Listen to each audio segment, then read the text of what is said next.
There's another tornado brewing over there in the name of Inoue. He just won. That is a bad dude, you hear me?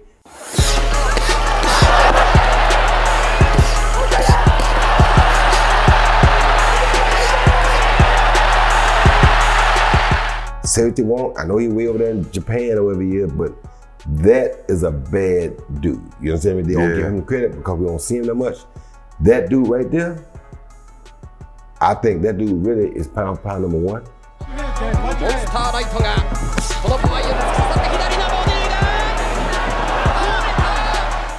Japanese fighter is the best fighter. In my opinion, I'm nobody, but I think he's the best. I just think that he's a generational fighter. There's not very many who's going to be able to stand in his way. That's right. And be able to stand up to what Inoue has. Enjoying this, but he's got back to his feet. He's going to continue, but he's on borrowed time. There's still 2 minutes left in the round. Down he goes again, and I'm sure. Be the best in your craft. Don't let anyone surpass you. This is the main commandment of the world-famous Japanese warriors, and it is precisely this philosophy that the modern samurai Naoya Inoue builds his life upon.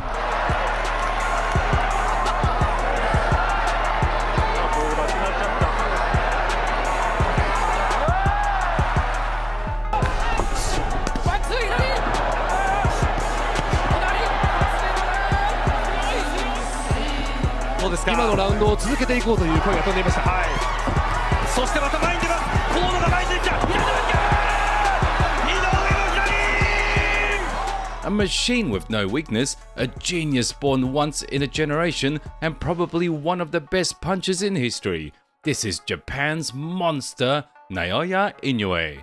How did an unremarkable young man from Kanagawa become the strongest boxer in the world? What is the secret behind his unparalleled power? Why is it impossible to defeat Naoya Inoue? In today's video, you'll get answers to all these questions and learn many details about the life and career of this humble Japanese warrior blessed with the touch of death. Don't forget to like the video and subscribe to the channel. Let's get started. Chapter 1. From an early age, bravery must be encouraged in a child, not fear. Bushido Book 1. Mexican wisdom states, the best fighters are orphans, but the Inoue family has proven the opposite for years. Naoya entered this world in the spring of 1993 in the Kanto region south of Tokyo as the first child of Shingo and Miho Inoue. The future champion's father had always been interested in sports, especially boxing, but never had the opportunity to pursue it consistently. Naoya's grandfather owned a painting company, and young Shingo was fully immersed in the family business and caring for his newborn son, leaving little time for hobbies. Over the years, Shingo Inoue had only 2 amateur fights and never stepped into the ring as a professional. It seemed that the Inoue family's boxing story should have ended there, but its true beginning was yet to come. Young Naoya and his brother Takuma, born in 1995, showed a strong interest in their father's activities from an early age. Shingo paid attention to his children's enthusiasm and soon began training them himself. Initially, the boys practiced in a playful manner, but over time, their activities transformed into tough and rigorous training. Running on sand and mountains, walking on hands, swimming, rope climbing, these are just some of the exercises Shingo used to prepare his own super soldiers. With a small age gap, the brothers could easily spar and practice various techniques with each other. Thanks to Shingo's strict but effective approach, Naoya was ready to debut in the amateurs before reaching his teenage years. The Japanese boxer's debut took place in the mid-2000s and ended in victory, but his first defeat wasn't far off. At age 12, Naoya competed in a school tournament and lost to a peer whose name, unfortunately, has not been preserved. This initial setback didn't demoralize the boy, instead, it motivated him to train twice as hard. Over the next 5 years, Naoya remained undefeated. In 2009, he became the champion at the Japanese Youth Championship, earning him a ticket to the Asian Championship a few months later. The qualifying stages went relatively smoothly, but in the semi-finals, Inoue lost to an Iranian competitor and returned home with a bronze medal. That same year, Naoya competed at the Youth World Championship in Azerbaijan, but fared even worse, losing in the round of 16. By the end of 2010, the Japanese athlete fought at the National Championship, but once again fell short, losing in the finals. Determined to compensate for past failures, Inoue entered a major tournament in Jakarta in 2011 where he took gold. Buoyed by this success, Naoya decided to compete again in Azerbaijan that same year, but once more he was stopped in the round of 16 by the same opponent, the talented Cuban Yosvani Veitia, who would later win medals at 3 Olympic Games, though he never turned professional. Frequent setbacks weighed on the young athlete, making him seriously consider ending his amateur career. However, before doing so, Naoya decided to attempt qualifying for the 2012 Olympics. The first stage for Asian representatives was held in Kazakhstan, and Inoue went there as one of the main hopes of the Japanese team. The preliminary fights went smoothly, but in the decisive match, young Naoya lost to a local boxer by a close score of 11-16.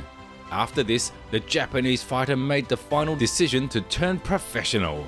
At the time, Naoya was just 19 years old, with an amateur record of 75 wins and 6 losses. Chapter 2. To achieve success, listen to outside opinions. Bushido Book 2. What do you think a talented novice boxer needs most? A good coach? Perhaps a top-tier gym with elite sparring partners, or the ability to present oneself to the audience? Each of these factors play an important role, but individually they aren't enough. To make everything work like a well-oiled machine, you need someone to control it. Naturally, I'm talking about the promoter. Often, fans and even boxers underestimate the work of promoters. In reality, the ability to conduct business and negotiations, securing the best conditions for their client, is a true art. Naoya was fortunate in this regard, as his promoter was the renowned Hideyuki Ohashi. In his youth, Ohashi was a professional boxer and even became a world champion in 2 weight classes. After retiring, he decided to stay in the boxing business, transitioning to a promoter role and founding his own gym, the Ohashi Gym, where Naoya still trains to this day. The contract between Ohashi and Inoue was signed in 2012 and included an interesting detail. Naoya's opponents, from the start of his career, had to be ranked no lower than the top 50 in his weight class. The monster insisted on this condition because he didn't want to spend years on warm-up fights before facing top opponents. He wanted titles, and the sooner the better. Many promoters wouldn't have risked signing such a contract, but Ohashi had no doubts about the young man's potential. And indeed, Naoya showed great promise. Even before his professional debut at 19, other Japanese boxers referred to him as a future world champion. Why did a young man with an unremarkable amateur career earn such high praises from professionals? Because the monster had been sparring with top fighters in his country since his teens, leaving a lasting impression on each of them. For instance, while still in high school, Inoue completely dominated future WBC title contender Ryo Akaho in sparring. Thus, in mid-2012, young Naoya officially became a professional boxer in the light-flyweight division, taking his first steps towards the top.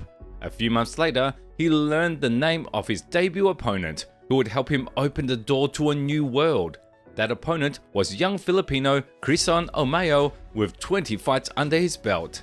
No Surrender had turned pro late in 2009, winning 16 of his first 20 bouts and recently holding the title of national champion. It took Naoya just 20 seconds to spot the gaps in his opponent's weak defense and land a powerful right hand, followed by a crushing left hook.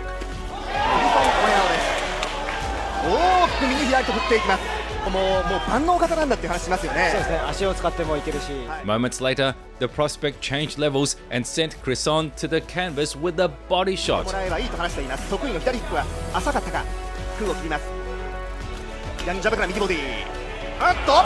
Surprisingly, the Filipino recovered and tried to counter, engaging in exchanges, but the gifted young Japanese fighter won in them as well. His phenomenal reflexes allowed him to make his opponent miss repeatedly and then punish him with counter punches. そうですね。手数もありますし、パンチがコンパクトですね。はい。スピードだけじゃなくパワーもあって。自分の距離感を持ってここも一瞬右が行きかけましたが、やめて左のアッパーで起こして。At the end of the third round, Naoya stunned Chris on with a sharp jab, but didn't finish him because of the bell. 異例の8回戦でのデビューとなっているこの井上。第3ラウンドが終わりました。However, in the next round, it was all over. Inoue unleashed a barrage of punches and finished the fight with a devastating uppercut to the body. そうですね。上下の打ち分けも素晴らしいですね。In just 12 short minutes, the monster showcased a phenomenal arsenal, impressive reflexes, and, most frighteningly, deadly power. Naoya looked as if he were ready to step into a title fight and dethrone any champion, but unfortunately, that opportunity wasn't yet available to him. Instead of a bout for one of the major belts in January 2013, the monster faced Thailand's Galprajan Chuatana, who had a sad record of 19-10. The bout began with the Thai boxer applying what seemed like pressure. Why seemed like? Because although Chuatana moved forward, he had little control over the fight. Naoya easily parried all his attacks, landed long jabs, and weakened his opponent's body with straight punches. After each successful attack from the monster, the Thai defiantly raised his hands, pretending he wasn't fazed. However, this facade didn't last long. During one of Chuatana's wild swings, Inoue slightly stepped back and landed a devastating left hook.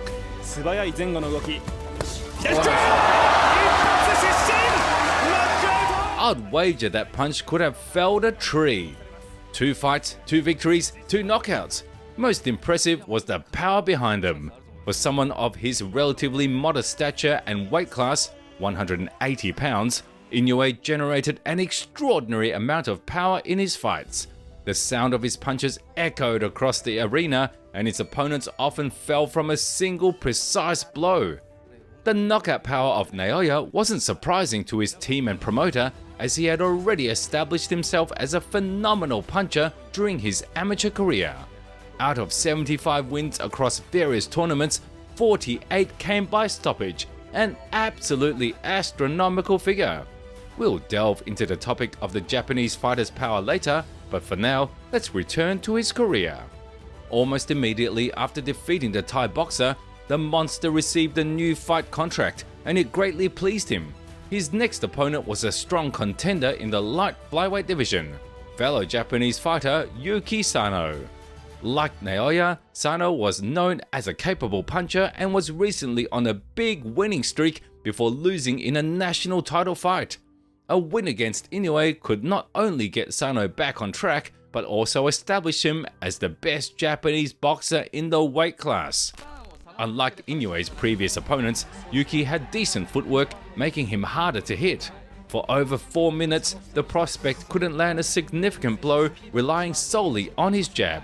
Then, out of nowhere, he delivered an unexpected liver hook, and Sano went down.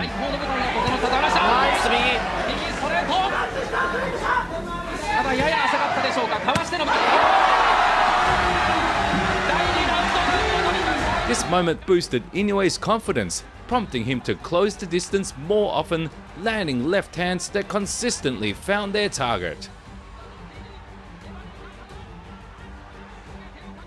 Naoya bombarded Sano with jabs, doubled and even tripled up on hooks, and occasionally unleashed brutal uppercuts. Yes, the Japanese fighter's tactics were straightforward, but due to their execution of the highest quality, his opponent barely had time to react.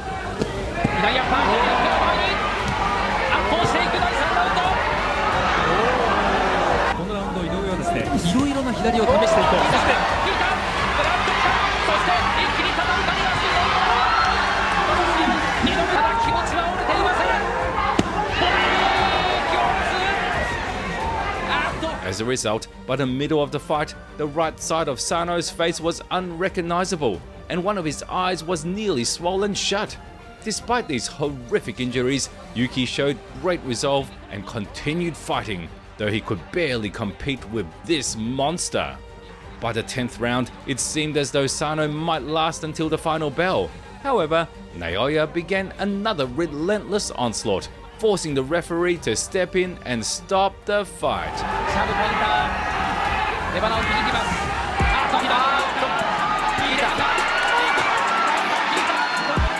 This sentiment had been circulating for a while, but the conclusion of the Inoue-Sano fight made it abundantly clear. Naoya was one of the best Japanese boxers in the light flyweight division. Unfortunately, being elite in one's country doesn't necessarily mean being the best in the world.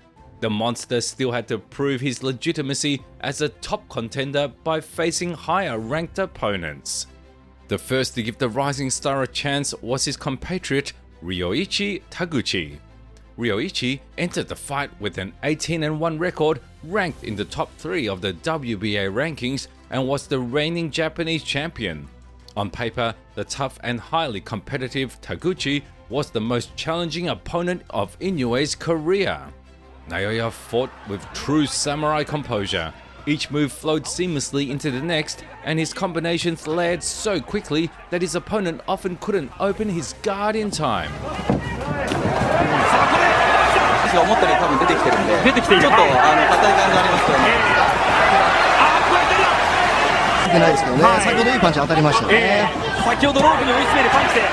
Following a classic 1-2, Inoue landed a horrifying liver hook, and his left hooks were topped off with uppercuts so brutal they nearly sent Taguchi's head out of the ring. 26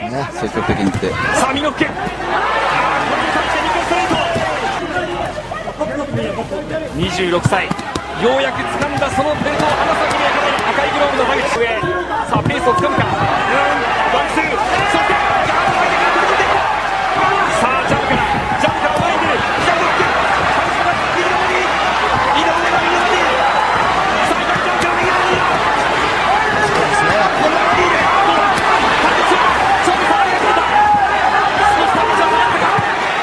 After several minutes of this bombardment, Ryoichi realized that technical boxing wouldn't work and started engaging in wild exchanges in a purely Mexican style.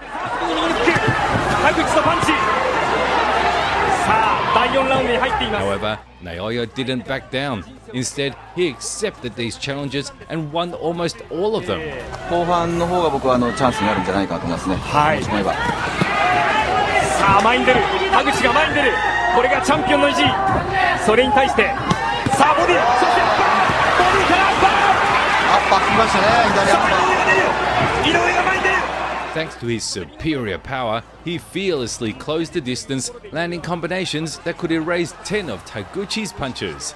Yet, despite his dominance, he couldn't finish or even seriously hurt this warrior. チャンスと捉え、フィニッシュへとつなげるか。田口はただ引かない、田口は引かない。練習しながら攻撃っていうのがすごく間が速くてですね。右、井上の右。さあ左を返します。田口もその姿に惚れました。あのボクシングの技術で、そのテクニックで観客を魅了する、そんなボクシング。 After 10 rounds, the judges unanimously declared Inoue the winner, making him the new national champion. By the end of summer 2013, Naoya had a 4-fight winning streak and was already one of the top contenders for the WBA and WBC titles. However, securing a title fight with one of the champions wasn't easy, so Inoue decided to stay active and have another bout before 2014. Thanks to his promoter's relentless work, the monster quickly secured a new fight, this time for the vacant OPBF title. His opponent was Gerson Mancio, with an 18-3 record. The Filipino fighter, nicknamed Smooth Operator, was on a 6-fight winning streak and had recently won a national tournament. Naoya's bout was scheduled for December 6, just one day after his younger brother Takuma made his professional debut, winning his fight by decision. The monster skillfully used his lead hand, countering every move his opponent made. Mancio tried to ignore the punches and close the distance, but by the first round, he had already been shaken multiple times. 今も振り回してきましたね、相手は。効いてますね、効いてますね。ここで効いている。さあ、前に出た。井上が前に出た。はい。さあ、第1あるいはいきなり第1ラウンドでしっかりとブロックして、そして自分のパンチを出してきます。右だ。さらに左を重ねる井上尚弥です。ここも右。左から右を。Inoue's devastating left hands and precise right crosses kept punishing the Filipino, who somehow managed to stay on his feet. 非常にいいと思いますね。あるいは何か完成されたそんな井上の姿が。From the fourth round onward, things got even worse for Jason. Inoue increased his pace, landing punches almost every 2 seconds. By this point, many referees would have considered stopping the fight, but the brutal Japanese official allowed it to continue a bit longer. Finally, in the 5th round, as Mancio was being battered into the ropes, the fight was stopped.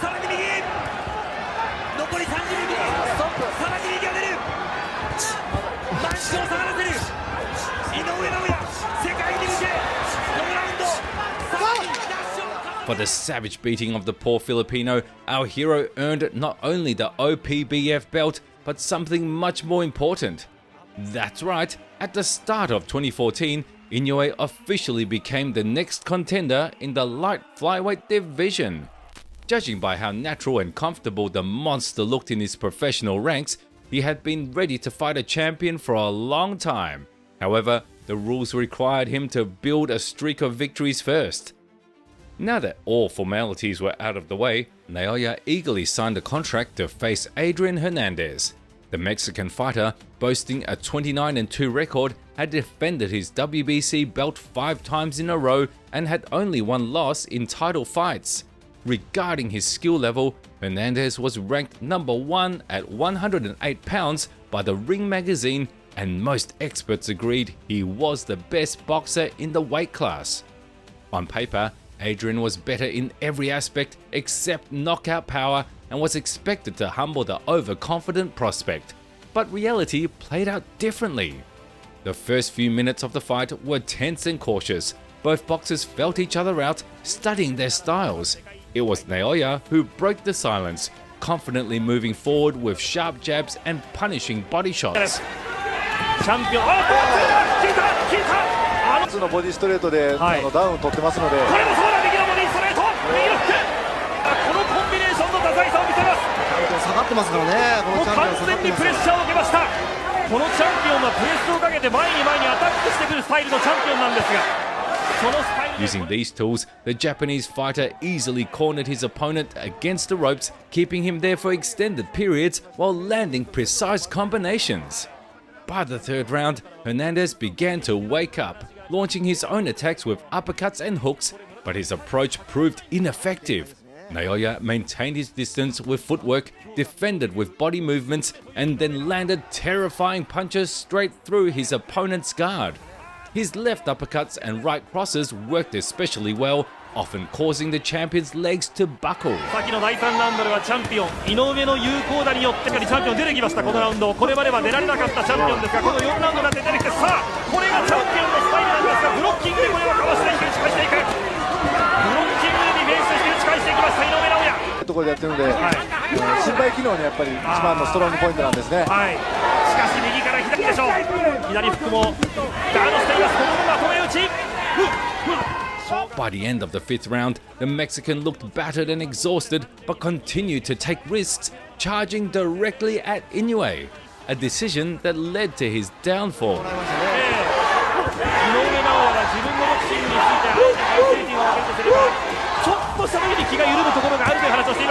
In the 6th round, Adrian launched another reckless attack, but was caught with a right hand that left him frozen. The next punch from the monster knocked him out.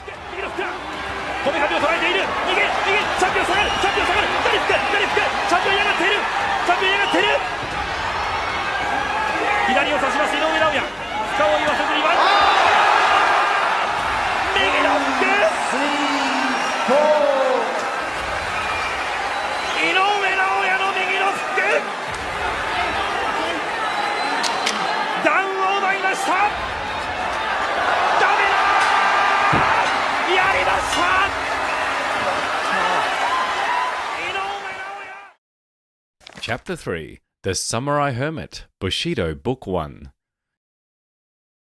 Just 1.5 years after his professional debut, Naoya Inoue became a world champion. Of course, in a world where Vasily Lomachenko fought for a title in his second career fight, Inoue's achievement is not a record, but it is certainly impressive. However, not only fans but all the promoters were also impressed. It was on the day when the dangerous and experienced Mexican Adrian Hernandez was sent to the canvas that they finally realized what a gem they had on their hands. To avoid wasting the young man's talent, a decision was made to move him to the next weight class and pair him with more prominent opponents. In fact, Inoue himself was considering changing divisions as cutting down to 108 pounds was becoming increasingly difficult. So the transition was planned, but before permanently leaving the light flyweight division, Naoya decided to defend his WBC title. The best candidate they could find was the Thai fighter Vitavisa Basapien with a record of 17-4. Yes, Vitavisa was on a decent winning streak coming into the fight, but to experts and viewers alike, it was clear that the victory for the Japanese was just a matter of time. Throughout the night, Monster amazed with his creativity and ingenuity.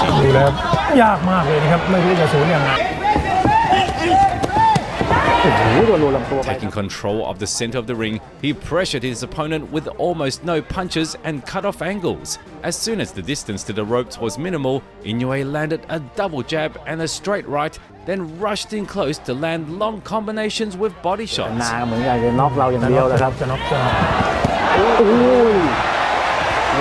These combinations became the key to victory. By the fourth round, the challenger was severely beaten and knocked down by a powerful right hand. And at the end of the sixth round, he took a heavy body hook and was only saved by the bell.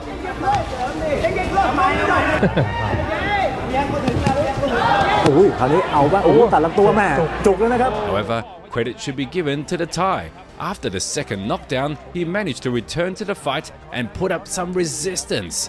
Unfortunately, courage alone was not enough, and in the 10th round, Inoue secured a TKO.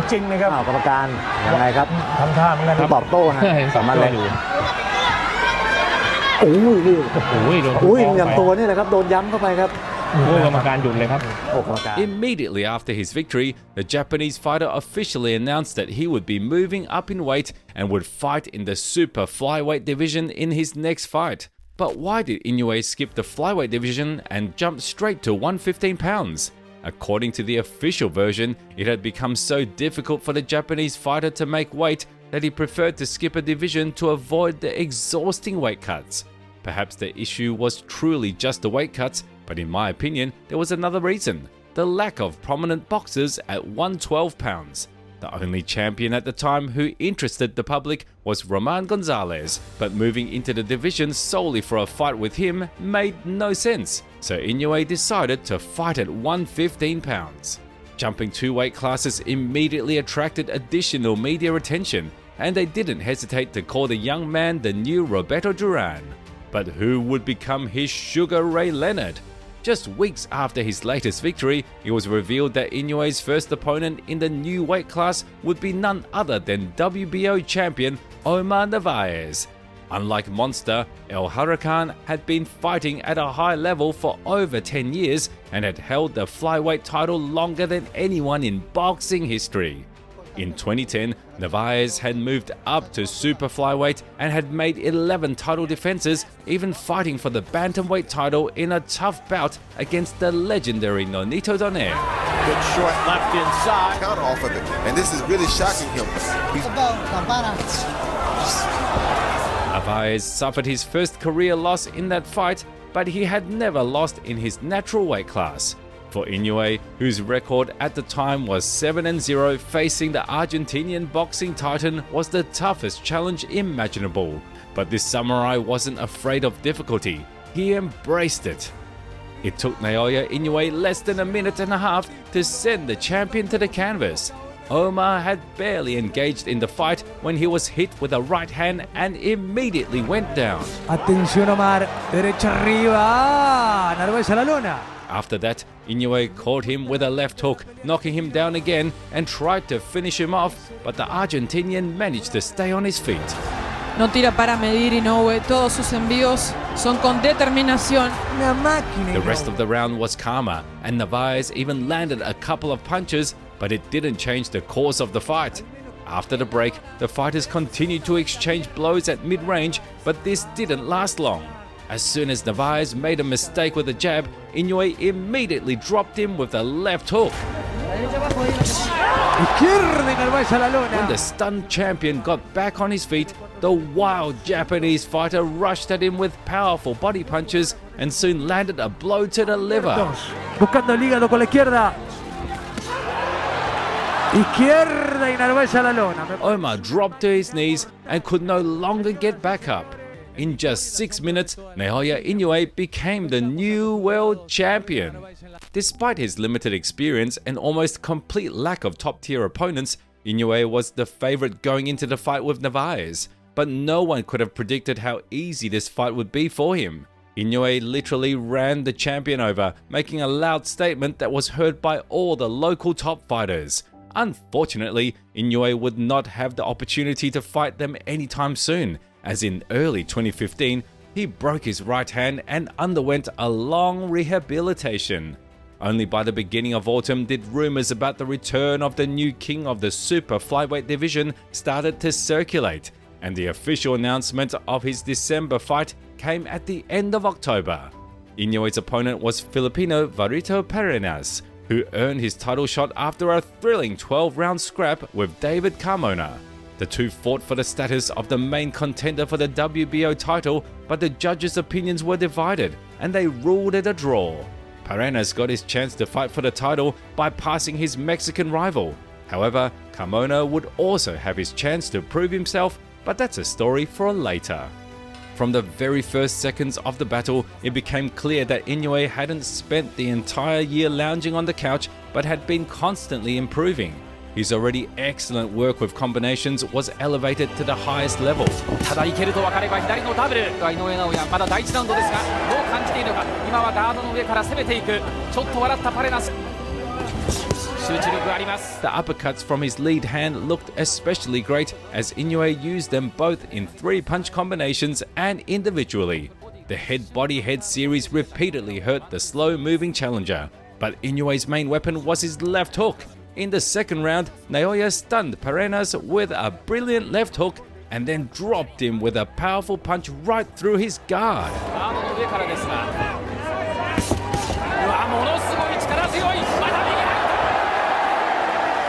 When Varito got up, Kaibutsu shook him again with a flawless left and brutally finished him off with powerful top-down punches.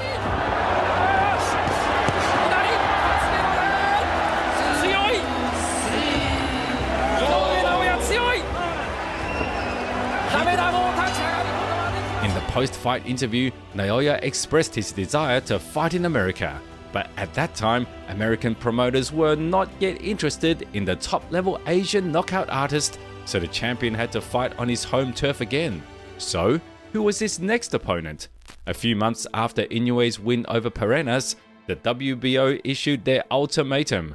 Either he defends his title against the mandatory challenger David Carmona or pays a $100,000 fine. Inoue didn't want conflict with the organization, so he agreed to fight the Mexican who, in 2015, had been involved in one of the best fights of the year.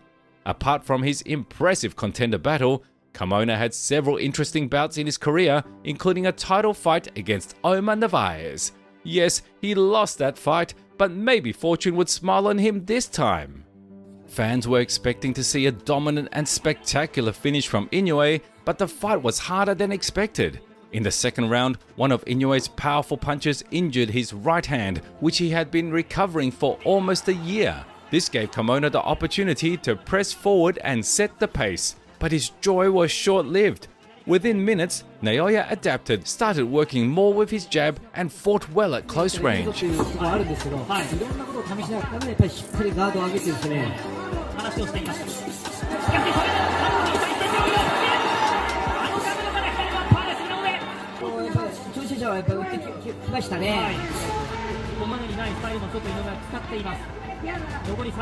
Despite the injury, he took the initiative, applied constant pressure, and in the 10th round, even rocked the Mexican with a light combination.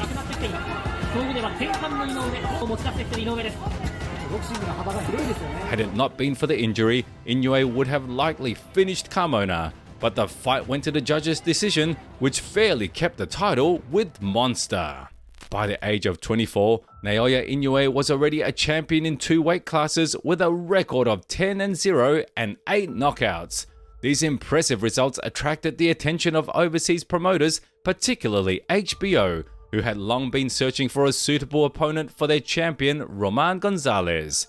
As you probably remember, this fight had been discussed many times, but it was in 2016 that it was closest to becoming a reality. It is not clear how long negotiations went on or what exactly the two sides disagreed on, but a bout in mid-year never happened. Instead, each fighter was given another title defense. Chocolatito was set to face undefeated powerful Mexican Carlos Cuadras, while Inoue was set to face Thai challenger Karan Jarapuntelet. The latter was 35-7 and had not lost since 2013, but was still considered cannon fodder for the undefeated Japanese king of the weight class. The challenger's strategy was based on long exchanges at mid-range, which at first glance might seem suicidal, but Karun actually fought very well. In the first few minutes, his long series of 5 to 6 punches prevented the champion from opening up and landing a counterpunch. All Inoue could do was step back and work with his lead hand, occasionally loading up the right. Yes, Inoue's punches were much harder, but there were noticeably fewer of them, which made the Thai's tactics seem more effective. However, this only applied to the early rounds. Gradually, the damage from Inoue's devastating punches began to accumulate, causing the challenger to cover up or wildly swing his arms in hopes of fending off Inoue.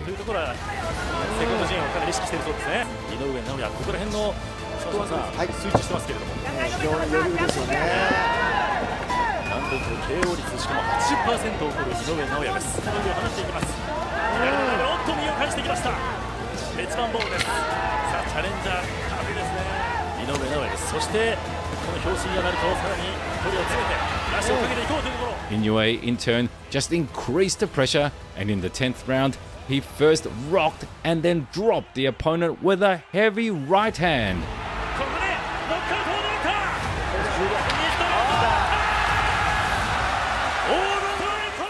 That was the end of the boxing night.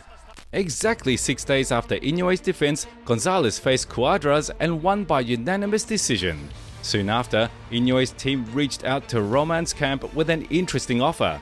It seemed like nothing could stop the fight between the two best fighters of their weight classes, and the best fight in flyweight history was about to happen. Fans were already calling it the Battle of Ice and Fire and making bold predictions about the outcome. But it was all in vain. Gonzalez's team rejected the offer, claiming they could make much more money fighting Cuadras in a rematch. And so, the dream fight for the fans and Inoue was never to happen. Yes, fighting Gonzalez didn't work out, which was frustrating, but there were still worthy contenders in the division. So, just a month and a half later, Inoue found himself a new opponent, his compatriot Kohei Kono, a former 2-time super flyweight champion. When two samurais meet in the ring, fireworks are guaranteed. Kono immediately declared his intention to fight to the end and pressured Inoue to the ropes. With quick and dangerous punches, he forced Naoya to retreat.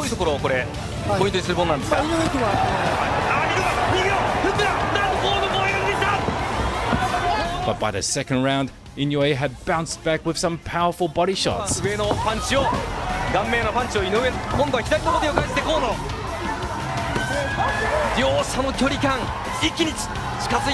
In the third round, Monster rocked Kono with a sweeping right hand, but the latter was unfazed and charged forward.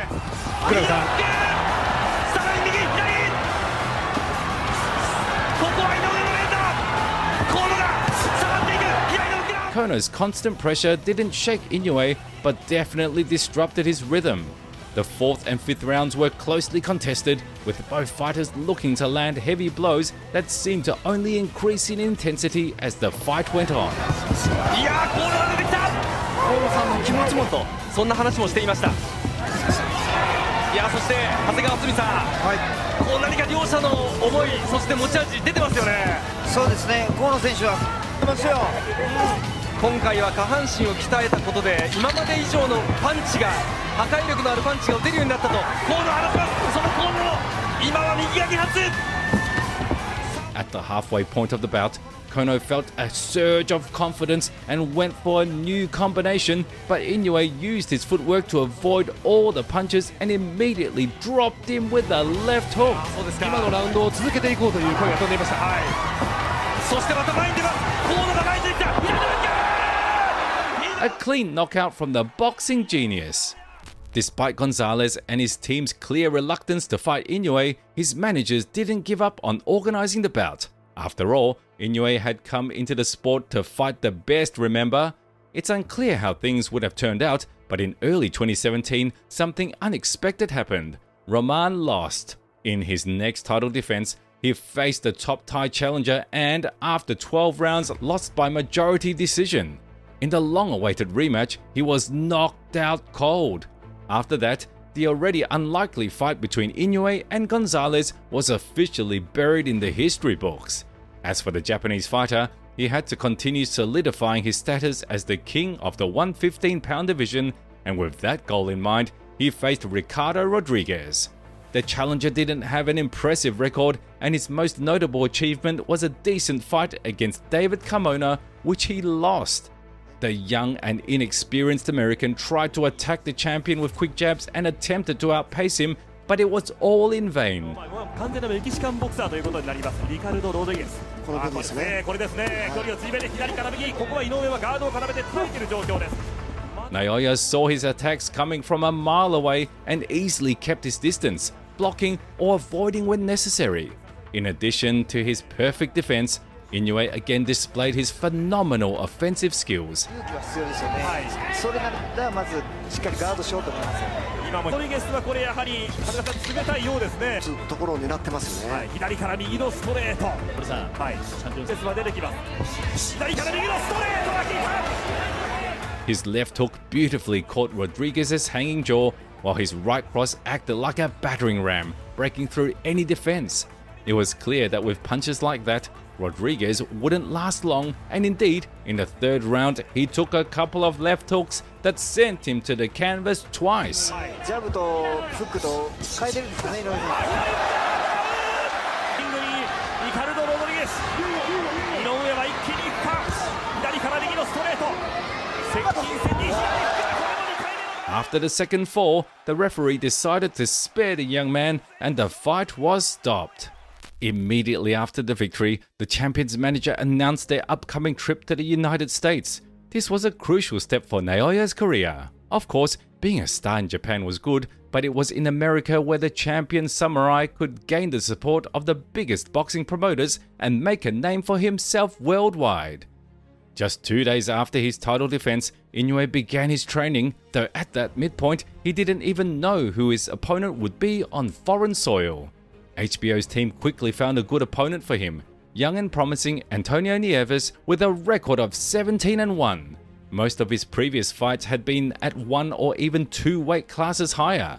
In his last bout, he fought for the WBO NABO title but lost by a split decision. Facing Inoue was a perfect opportunity for him to become a champion in a new division. After some initial cautious exchanges of jabs, Naoya began to implement his usual strategy. Gradually, his lead hand started to add powerful uppercuts, and his left hook began to land more often. He's waiting a long time to learn. And the reputation right tries to punch with Inoue to get his shot in there first. Has been a little bit wide. By the end of the second round, Inoue had slightly rocked his opponent, but that was just the beginning of Nieves' suffering. The entire third round, Monster chased him around the ring, landing powerful punches to the head and then shifted his focus to left hooks to the body. Lift over the top and get it down to the base. Use kind of classic technical defense. I think that'll be early to mid-30s. He'll have to make those adjustments and modify it. Even if it wasn't his plan to do so. Absolutely. He's a pick-em-type puncher until he gets his guy hurt. Nieves, although working purely defensively, couldn't withstand Inoue's power, and in the fifth round, he was sent to the canvas. Right there, and here Inoue has him ready to go to the body. Yup, there it is. Feeling his opponent was nearly done, Inoue increased the pressure in the sixth round and then started raising his hands, urging the American to fight back. And over, the sledgehammer left to the body. You can see Nieves is keeping that right hand glued to his side right there. That's why I'm a star. I know I'm a star. You're going to see big things from me in the ring. Come to me. Come to me. I'm ready. Unfortunately, by then, Antonio was already completely broken and couldn't put up a good fight.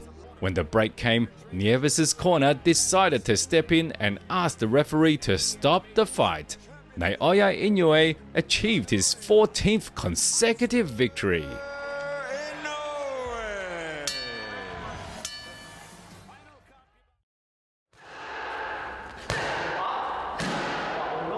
A comfortable win against an American prospect once again proved to all the doubters that Naoya Inoue is a force to be reckoned with. However, despite his success, the monster was unable to secure a contract for fights in the US, so immediately after his victory, he returned to Japan. Even back then, the champion was already considering moving up a weight class to bantamweight, and for good reasons. First, by that point, the Japanese destroyer had already wiped out 99% of the top boxers at 115 pounds, leaving him with virtually no worthy opponents. Second, bantamweight was home to many dangerous but high-profile fighters, which could help boost Inoue's still relatively low global popularity. But before leaving behind the division and the belt he had come to dominate, Naoya decided to make one final title defense, right before New Year's Eve.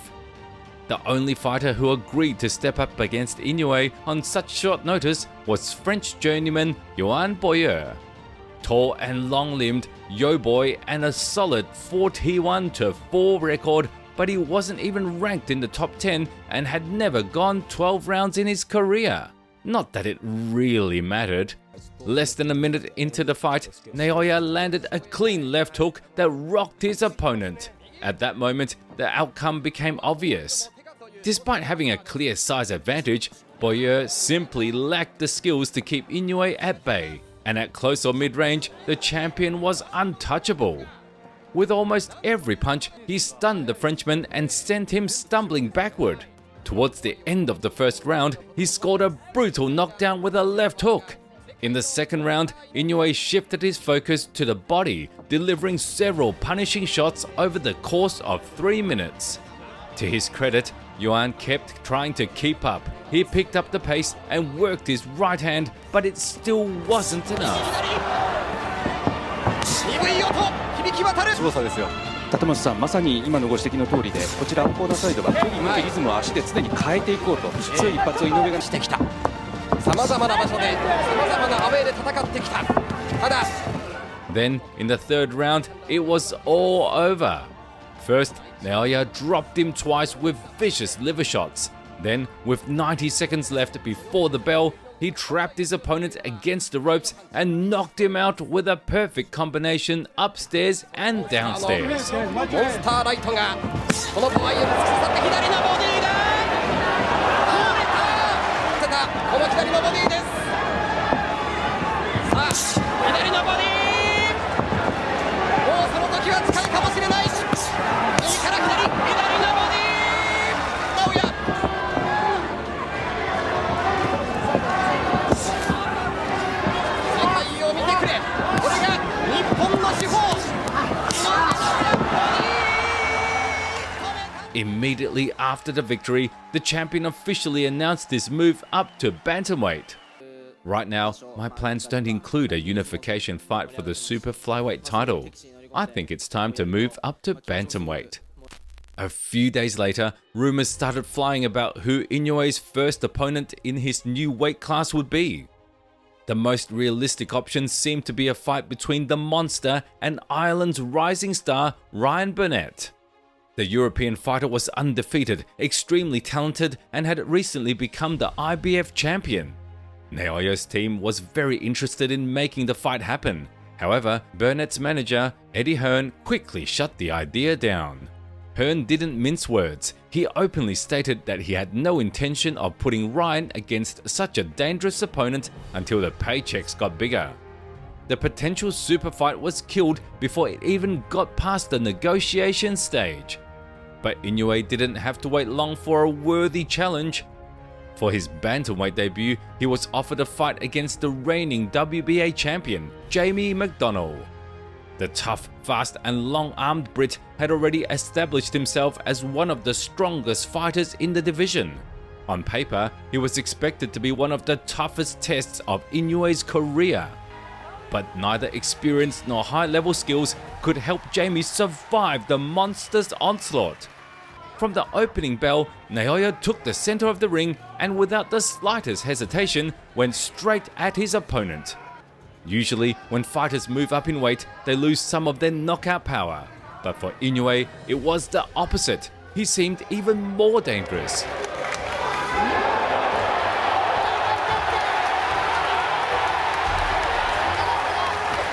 Within seconds, a left hook sent McDonnell's legs into a dance, and before he could recover, Inoue chased him down and dropped him with a vicious shot.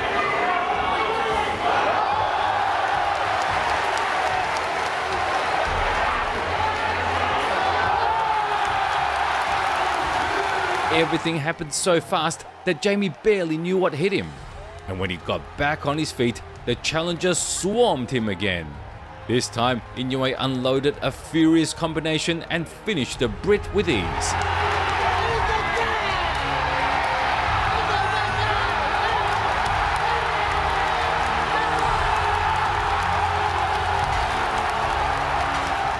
Immediately after his victory, Inoue made a statement that sent the entire arena into a frenzy. Since we've managed to finalize all the paperwork, we will officially be participating in the WBSS tournament at bantamweight. Thank you all. What a knockout king this man is, Naoya Inoue. Since turning professional, Inoue had one goal: to fight the best boxers in the world. 今のラウンドを続けていこうという声が飛んでいました。そしてまた前に出ます。河野が前に出てきた。 However, in the brutal world of professional boxing, securing top-tier matchups isn't always easy. But this time, fortune smiled on him. With backing from major European investors, American promoter Richard Schaefer and his German counterpart Kalle Sauerland launched a massive and prestigious tournament, the World Boxing Super Series, or WBSS. The format was simple. The best fighters from several weight classes were placed in a tournament bracket and fought until only one remained. The winner would receive a $10 million prize and the Muhammad Ali Trophy. The first WBSS event took place in 2017 and featured two divisions, cruiserweight and super middleweight. The champions, Alexander Usyk and Callum Smith. The fans loved it, so a second season was launched almost immediately. This time, 3 new divisions were included: 200 pounds, 140 pounds, and 118 pounds. As you can guess, Inoue was one of the selected fighters, although he was among the last to sign his contract as he had only recently won his bantamweight title. So, who else entered the tournament alongside the monster? The first and most obvious participant was Ryan Burnett. He was followed by Zolane Tete, a legendary South African KO artist, Emmanuel Rodriguez, an explosive Puerto Rican finisher, Nonito Donaire, a Filipino legend and one of the greatest lower weight boxers in history. Simply put it, Inoue left his comfort zone at 115 pounds and entered a true den of monsters. But according to the experts, he was the most dangerous one of them all. Before the tournament began, analysts ranked each fighter's chances of winning. Inoue was the favorite at -167. His closest competitor, Emmanuel Rodriguez at +500. Finally, in the fall of 2018, the second season of the World Boxing Super Series officially kicked off. By that time, the tournament bracket was fully set and Naoya Inoue's first opponent had been announced. The lucky man to share the ring with him, Dominican veteran Juan Carlos Payano. At that point, Payano had fought 21 professional bouts, winning 20 of them. However, this record paled in comparison to his extensive amateur career, which included gold at the Caribbean Games, 2 silver medals at the Pan American Games, 2 Olympic appearances. On top of that, Payano was a southpaw, which could have posed a unique challenge for Naoya. From the looks of it, Carlos planned to use his jab to maintain distance and keep Inoue at bay. But as we now know, that strategy never had a chance to unfold, because Inoue destroyed him with his very first combination. A single devastating straight punch put Payano to sleep, dropping him flat onto the canvas.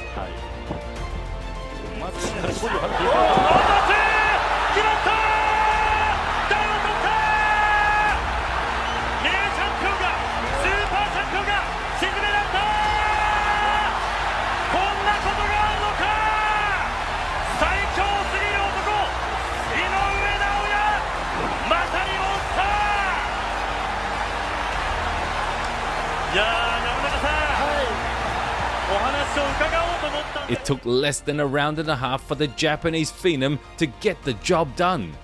One word: genius. I'm very happy that I could finish a fight like this opening for the new series, but this is just the first round. I will have a second round, so I'll show the best fight next time too. I will like to fight against Rodriguez because he's going to be the dangerous fighter for me, but next round might be outside of Japan, so please everybody come over to whatever the country will be taking place. I'll be waiting. After this victory, the legendary The Ring magazine wasted no time in placing Naoya alongside the pound-for-pound elite, ranking him alongside Terence Crawford and Vasily Lomachenko. Other boxing rankings weren't quite as generous, but it still unanimously placed him in the top 10. Meanwhile, in the WBSS tournament, the other semi-finalists were soon determined. Zelani Tete defeated Mikhail Aloyan via unanimous decision. Emmanuel Rodriguez barely edged out Jason Maloney via split decision. Ryan Burnett's hype train derailed before it even left the station. In his fight against Nonito Donaire, the young Irish prospect injured his back in the 4th round and was unable to continue. Just like that, the dream fight between Naoya and Ryan was off the table. At 36 years old, the Filipino veteran suddenly found himself with another chance to make history. 6 months later, in spring 2019, the WBSS semi-finals finally began. As expected, Inoue's opponent was the incredibly dangerous Emmanuel Rodriguez. Surprisingly, the fight was set to take place in Glasgow, Scotland. The undefeated Puerto Rican powerhouse entered the ring with a 19-0 record and had already defended his IBF title twice, including a win over the tough Paul Butler. In addition to his professional achievements, Rodriguez had an impressive amateur pedigree, winning gold at the Youth Olympic Games. But none of that mattered when he stepped into the ring with the monster. Rodriguez started strong, pushing forward and landing stiff jabs. His game plan was clear: cut off the ring and deny Inoue the space he needed to unleash his signature combinations. And for one round, it worked. Again from Inoue. Warming up nicely. Looking to double up on that left hand, the second one.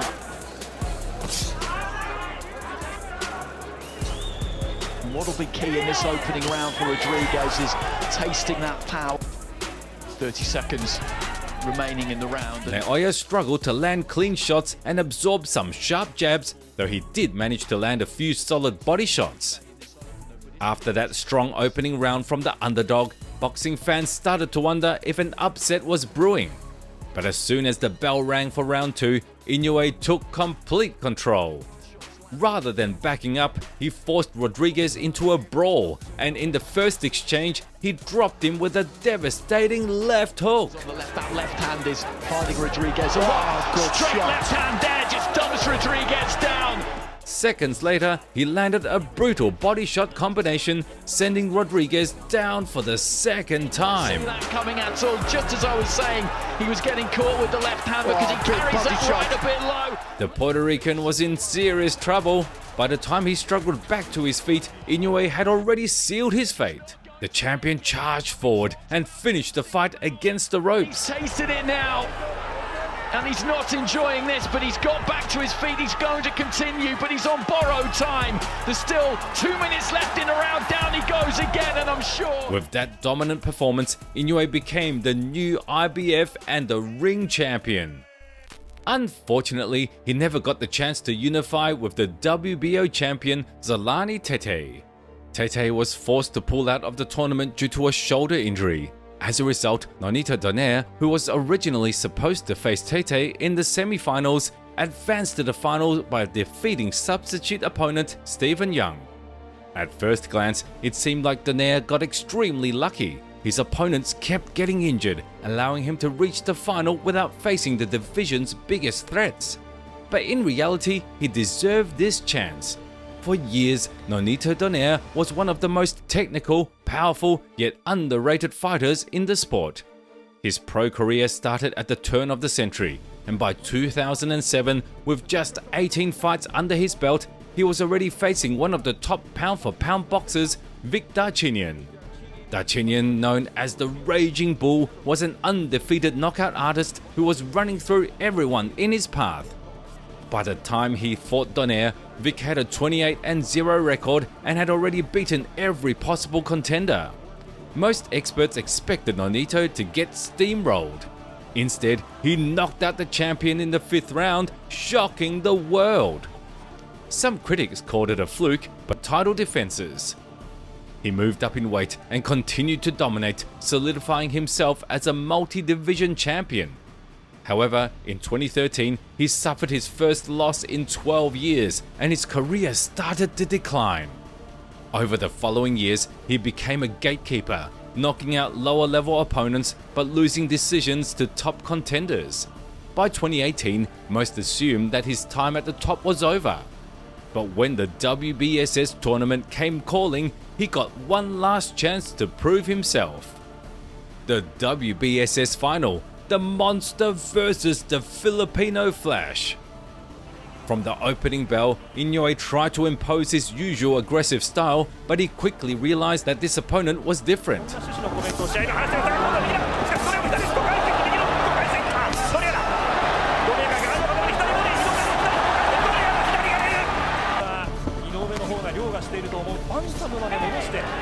Donaire completely ignored Naoya's power and walked him down, eating hard shots without hesitation.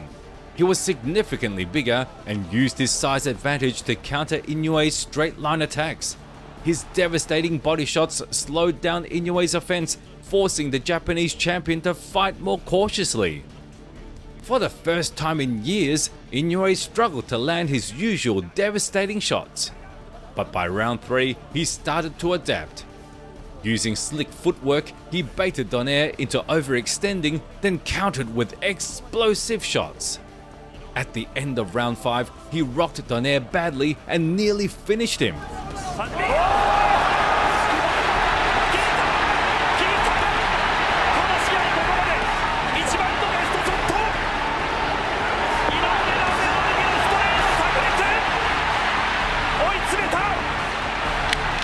Yet, somehow, the veteran recovered and even started taking control of the fight.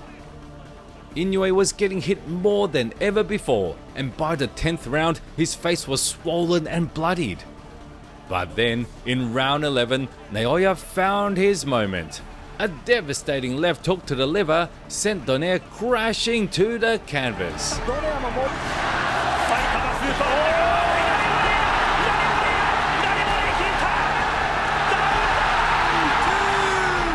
Even more impressively, Donaire got back up and finished the fight, but he couldn't turn the tide. Inoue dominated the closing moments, securing a unanimous decision victory and winning the WBSS tournament. My vision was blurry, my right eye was useless, but what kept me going were the voices of 20,000 fans, my friends and my family. The WBSS Season 2 final absolutely lived up to the hype. Both fighters left everything in the ring, delivering one of the best fights of 2019. The performance proved that age was just a number for Nonito Donaire, who showed he could still hang with the best. Meanwhile, Naoya Inoue demonstrated his ability to overcome adversity and turn the tide even in the toughest of battles. With such a dominant victory, most pound-for-pound rankings unanimously placed Inoue in the top 5, and promoters immediately started working on his next big fight. Even before Inoue stepped into the ring against the Filipino Flash, rumors swirled that Top Rank was looking to sign him. Bob Arum had long been searching for an elite Asian talent, and with Japan's lucrative market and Inoue's undeniable skill, signing him was a no-brainer. As it turned out, the rumors were true. Shortly after winning the WBSS, Inoue officially announced his move to Top Rank. However, his next opponent remained uncertain. Naoya was still hoping for a fight with Ryan Burnett, and the Irishman himself had shown interest in an interview. I'm super confident, and I'm at the point in my career now where I've got the experience. I think I've had 20 or 21 fights, I'm not even sure. So I'm there now, do you know what I mean? But I'm only 26, I'm still learning everything. So if I'm honest, I'd say I'm in a good position in my career. Is there unfinished business between you and Nonito Donaire? I would say so. Unfortunately, shortly afterward, Ryan announced his retirement from boxing. The former champion explained that his injuries had taken a toll, preventing him from competing at the highest level. Just like that, a potential dream fight between Inoue and Burnett faded into history. Another intriguing option for Inoue was Zolani Tete, the WBO champion. Tete was widely regarded as one of the most dangerous and well-known fighters in the division. A fight with him would have helped amplify the buzz surrounding Inoue's victory over Donaire. But once again, fate had other plans. In late November, Tete stepped into the ring for a title defense and shockingly lost by TKO in the 3rd round. With yet another high-profile opponent out of the picture, Inoue's team found itself at a crossroads. Little did they know that matchmaking would soon become the least of their worries, because the world was about to be hit by a pandemic.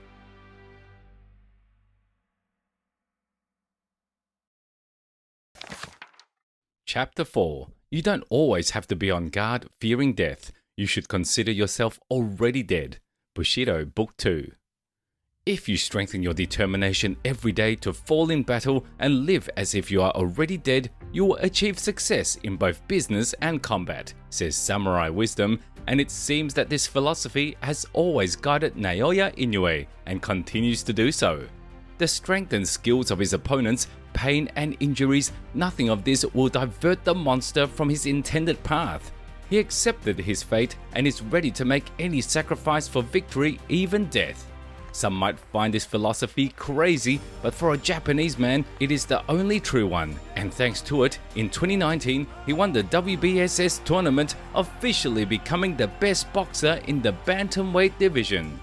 Soon after, Naoya signed a contract with one of the largest promoter companies, Top Rank, and in the coming days was supposed to fight for the WBO title against John Real Casimiro. However, the coronavirus changed everything. The fight between the two champions, originally scheduled for April, was cancelled, and their teams couldn't agree on a new date, so each went their separate ways.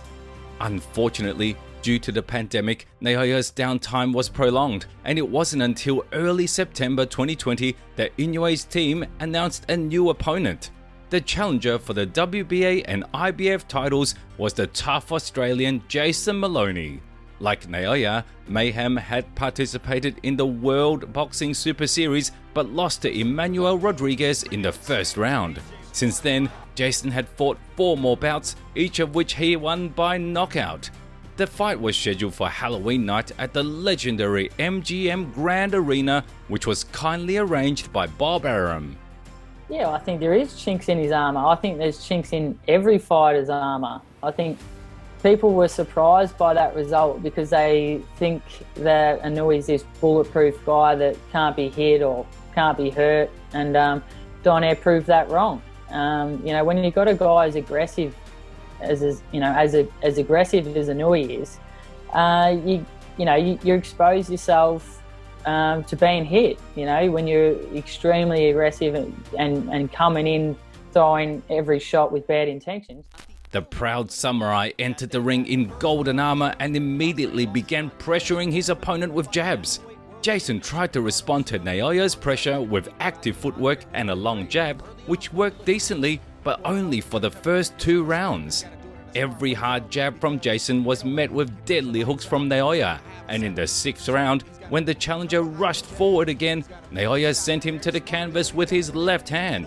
After the knockdown, the Australian decided to revert to his original tactic and just avoid punches for the remainder of the fight. For some time, he managed to dodge, but by the end of the 7th round, Naoya unleashed a devastating 1-2 combo and knocked Maloney out. Maloney has a great defense, and it was very difficult to get through. And the 2 punches that you mentioned are something that I really practice in Japan a lot, and I was able to perform well and use it, and I'm very happy with that.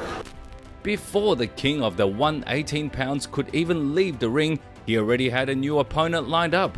This time, the challenger was not selected by Inoue's team, but by the IBF, who required Naoya to defend his titles against Michael Dasmariñas. Hot and Spicy had been fighting since 2012, and his last loss came in 2014. Since then, the Filipino fighter had racked up 12 consecutive wins and held the IBO title for some time, though the level of his opposition had left much to be desired, especially when compared to Inoue's scalps.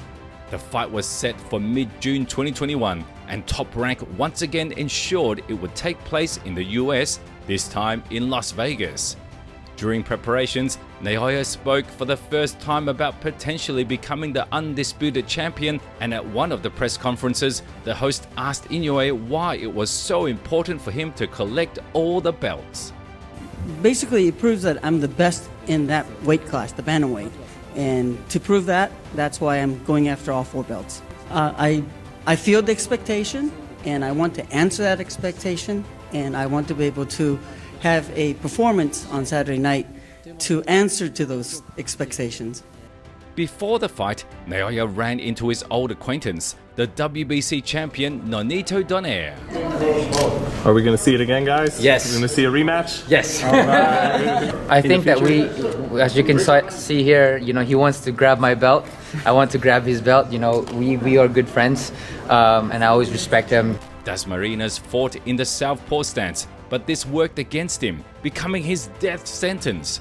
A few times, he managed to land punches to Inoue's body and even catch him on the head, but all this did was awaken the beast. In the 3rd round, Michael tried desperately to defend himself from the devastating body shots, but Inoue landed them repeatedly, and after the 3rd knockdown, the referee stopped the fight. After the victory, Naoya clearly stated his plan: to fight the winner of the recently announced fight between Casimero and Donaire. Of course, getting the win gives me the smile, but to be able to fight the winner of Casimero and Donaire, that brings me another smile as well. Basically, depending on how he came out, I was ready to basically plan a body attack as well. As he came out, I thought maybe the headshots may take longer to get him out, so I kind of changed my plans to just go with the body shot. To prove that I'm the best in the bantamweight, I have to get all 4 belts, and it's making a progress towards that goal. So I look forward to it. The anticipated showdown between John Casimero and Nonito Donaire was supposed to determine the holder of the titles in 2 organizations: the WBO, held by Casimero, and the WBC, which Nonito had taken after the WBSS. The promoters had envisioned that the winner of this fight would meet Naoya to crown the undisputed champion of the bantamweight division, but this never came to pass. Shortly before it was supposed to happen, the fight between Casimero and Donaire was cancelled at Donaire's initiative. It was later revealed that the WBO champion refused to undergo an additional doping test, and veteran Nonito refused to fight him. Instead, the Filipino fought the undefeated challenger Raymart Caballo. As for Inoue, he had to search for a new opponent. Once again, the IBF rankings came to the rescue, providing the Japanese fighter with a challenger ranked 6th, Aran Depayan. Throughout his career, the Thai had only 14 bouts, losing 2 of them both on foreign soil. The only thing that generated interest in this genuine mismatch was the location. It had been 2 years since Naoya last fought in Tokyo, and the local fans were hungry for some good boxing. Before the fight, Inoue once again shared his expectations and plans for the near future. I want to show my best performance because I'm aiming for the unification battle in the spring of next year. In the bantamweight, I would like to fight Raushi Warren and Gary Antonio Russell. I have an interest in fighting them. For a guy whose odds to win were estimated at plus 1,000, Depayan fought decently. For 1.5 rounds, he kept his distance and landed some straight shots to the champion's body, but his good fortune didn't last long. Naoya started ramping up his activity and putting more power into his punches, especially his body shots, which he threw with both hands. 逆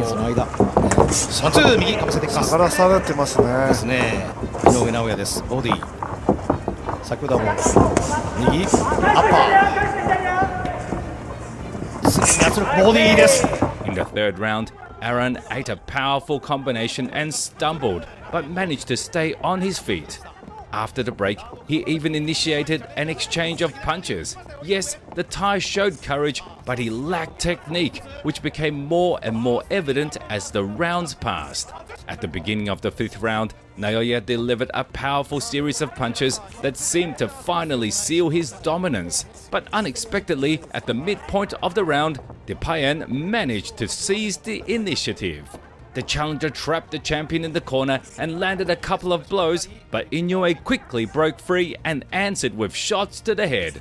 For a time, Aran continued to show great bravery, attacking Monster even under heavy fire, but by the 7th round, he had reached his limit.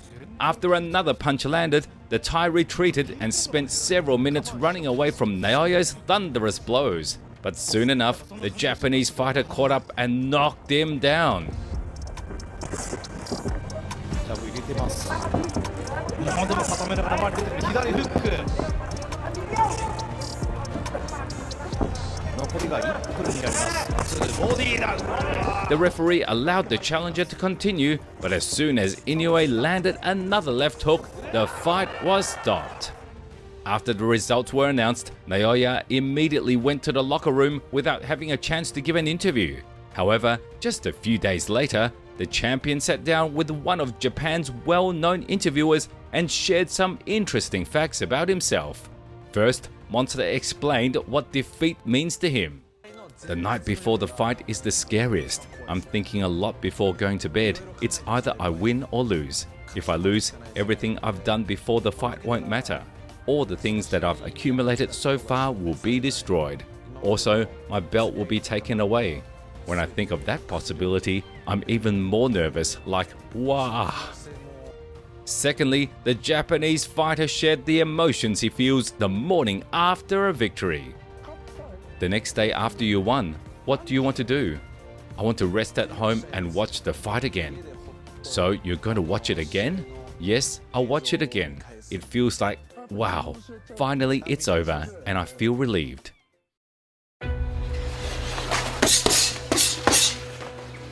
Thus, 2021 ended and Naoya still wasn't the undisputed champion, which, to be honest, upset him greatly. He needed to fix this situation right away, and to do that, Monster had to claim 2 more belts, one of which belonged to his old acquaintance Nonito Donaire. Since their last encounter, the veteran had fought only twice, knocking out the undefeated WBC champion in the first fight and taking his title, and in the second, he successfully defended his title, knocking out his opponent again. These performances showed that at 38, Nonito remained a very dangerous and skilled boxer, one who could compete with the very best in the bantamweight division. The crucial rematch was scheduled for June 7 and it was set to take place in the same venue as their first fight, at the legendary Super Arena in Saitama. I changed everything, you know, to be better, from diet to training to just everything, the mindset.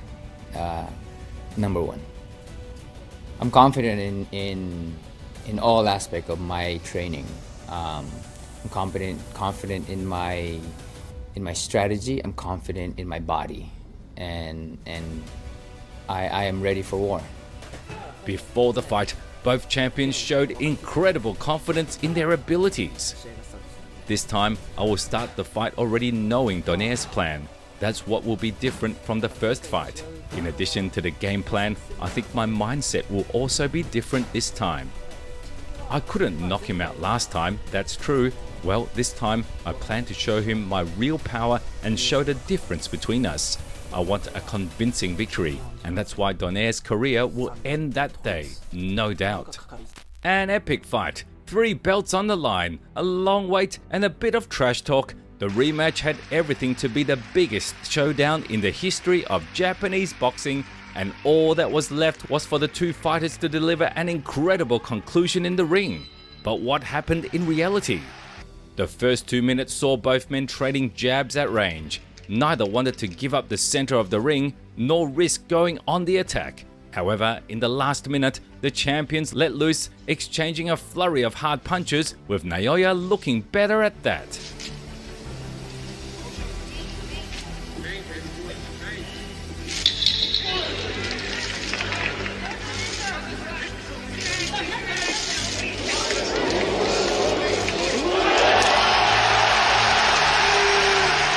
All he had prepared for Donaire this time were a 1-2 and a left hook, but those simple moves were enough to send his opponent to the canvas by the sound of the bell.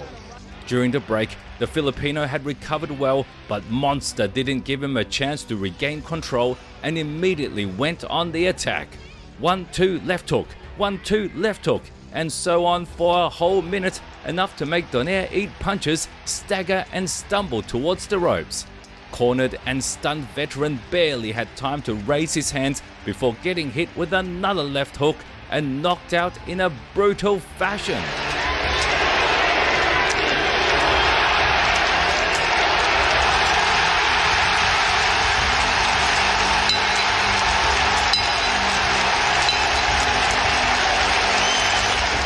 A phenomenal victory for the Japanese Terminator. A few days after the win, Naoya was invited to a TV show where he spoke in detail about his feelings from the fight. Actually, in the second round, when I hit him with the left hook and Donaire got dizzy, I looked at the situation from his perspective. I wanted to tell the referee to stop the fight because I didn't want to hit him anymore. Well, he had fought before, we had history, he's also a legend I admire. Many fans and experts had predicted the second fight wouldn't be as close, but no one expected such a one-sided dominance. With this performance, Naoya proved that in just 2.5 years, he had become even more experienced, stronger and more dangerous, and he firmly cemented his status as the best bantamweight in the division. For this outstanding victory and the acquisition of his third bantamweight title, the legendary The Ring magazine ranked Naoya number 1 in their pound-for-pound rankings. Thus, Inoue became the first Japanese fighter to achieve such an honor. Now, with his history with Donaire settled and with the WBC belt added to his collection, Naoya began thinking about a move up in weight. There was a certain logic to this decision, as by the middle of 2022, the Japanese fighter had already wiped out all the top contenders in the bantamweight division and had conquered 3 titles. Moving up to 122 pounds could bring him a wealth of new challenges and, just as importantly, matchups with other champions. However, his promoter Bob Arum wisely noted that Naoya still had unfinished business in the bantamweight division. Well, I don't know if Inoue is ready to go up to 122. There's some other kid who has the other belt at 118, Butler. Yeah, that may be the more logical guy to fight. And indeed, there was one more fight that was worthy of Naoya's attention. The last belt that remained unclaimed by Inoue was the WBO title, which at the time belonged to Paul Butler. The British boxer had a record of 34-2, and he had earned his championship status only in his last fight, defeating Jonas Sultan by decision. Before that, Paul mostly fought bums or near tops, and his previous attempt at a title in 2018 ended in failure when he lost to Emmanuel Rodriguez. It's also worth mentioning that the Inoue-Butler fight had huge historical significance. You see, in the era of 4 belts, and for the past 40 years, there hadn't been an undisputed champion in the 118 pounds, and the winner of this fight could finally change that. Furthermore, with a victory, Naoya would become the first Japanese fighter to ever achieve the undisputed status in boxing history. Yeah, this is a massive fight for all 4 belts. It's not only the first bantamweight to do it, I'd be possibly the first Englishman to win all 4 belts in this era. I think the last person to be undisputed was Lennox Lewis, and since then no one's done it in a 4 belt era, so it's a massive fight for myself and a massive fight for England. As you can imagine, for both men, this fight was the most important of their careers, and they did everything to come into it in top shape. Paul trained daily in top British gyms and worked with his team on a plan to tire out and eventually outbox Naoya. Meanwhile, the Japanese fighter spent some time in the US refining his skills, but the majority of his training took place back home, where Inoue sparred almost hourly with former world champions, including fellow countryman Jose Tanaka. Finally, on the cool night of December 13, both men entered the Tokyo ring with one single goal: to deliver a fight worthy of the 4 belts. Just a couple of minutes into the fight, it became clear what was happening. Naoya immediately took the center and controlled 90% of the ring, while Paul, with his back to the ropes, circled around, trying to tire the champion out. Maybe this plan would have worked against a lesser boxer, but Monster was laughing at it. Without making any unnecessary movements, Naoya closed the distance, landing a powerful jab, and then closed in even further, bombarding the Brit with combinations.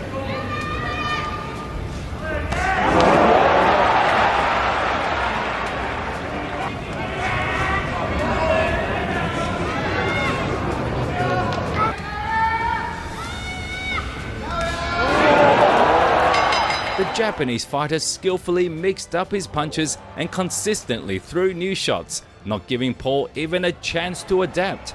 All Butler could offer in return were rare flurries of 2 to 3 punches, most of which didn't even reach the target. By the 6th round, Naoya had started to showboat, urging his opponent to give him a real fight, and after the break, he even stepped back and gave the Brit some space to work. Unfortunately, Paul threw only a couple of unconvincing punches and once again handed the initiative back to the champion. In the 8th round, Naoya let loose and began copying Roy Jones, putting his hands behind his back. Finally, Monster got tired of playing with his prey, and he went for the knockout. For several minutes, Naoya landed thunderous punches and Butler endured them, but when in the 11th round, the champion landed a powerful body shot, Paul was simply too drained to continue.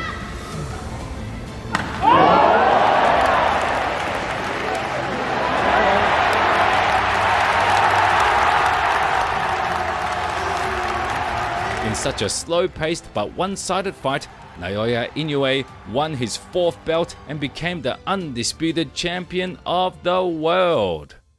So nothing I do regret in this bantamweight class. I am the undisputed the champion in this in the history, and I know how it is very challenging for me to come this fast.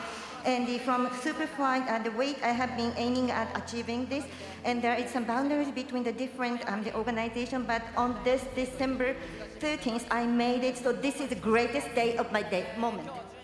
A few days after the fight, Paul gave an interview explaining to all the critics why fighting Naoya had been so difficult.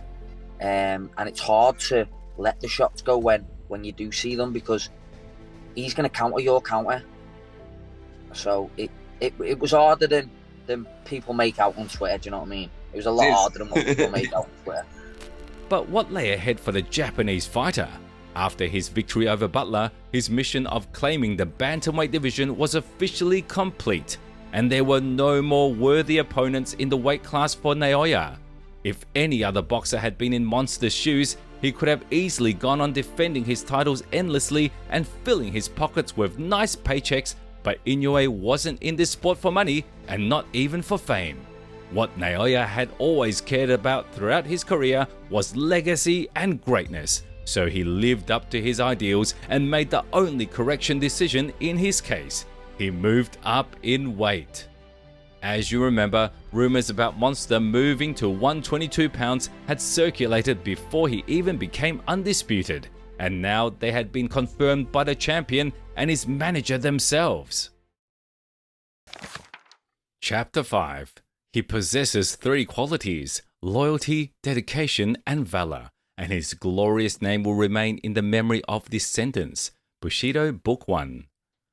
Thus, by the beginning of 2023, there remained only one question: who among the best boxers in the super bantamweight division was good enough to face the number 3 pound-for-pound fighter in the new territory? The answer came on January 18, and I must admit, it was amazing. Top Rank officially announced that on May 7 at Yokohama Arena, Naoya Inoue would face 2-time champion Stephen Fulton. To fully appreciate the brilliance of this matchup, it is important to understand that at that time, the Philadelphian was unofficially considered the best boxer at 122 pounds. It's an exciting time in boxing, and this showdown looks like it could become one of the greatest. Stephen Fulton had solid amateur experience, having won the Golden Gloves and made it to the Olympic trials. His professional record was a perfect 21-0, with several notable wins over undefeated prospects. His biggest career victories came against Daniel Roman and Brandon Figueroa, from whom he took the WBC title.